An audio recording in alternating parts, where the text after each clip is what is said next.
ডালহাউসি চত্বরে মানে কলকাতার অফিস পাড়ায় ঘোরাফেরা করতে করতে এসে ঠেকলাম ব্যাংশাল কোর্টের সামনে।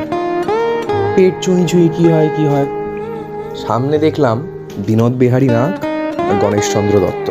ব্যাস ঢুকে পড়লাম। নামে মিষ্টির দোকান হলেও বিনোদ বিহারী নাগ কিন্তু তাদের কচুরি এবং লুচির জন্য বিখ্যাত। এছাড়াও তরকারিতে 3 রকম অপশান আছে: ছোলার ডাল, মুগের ডাল আর আলুর দম।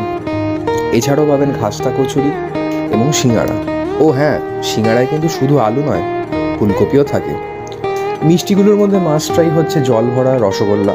এছাড়া অন্যান্য মিষ্টি যেমন পান্তুয়া, ক্ষীরকদম ইত্যাদিও রয়েছে।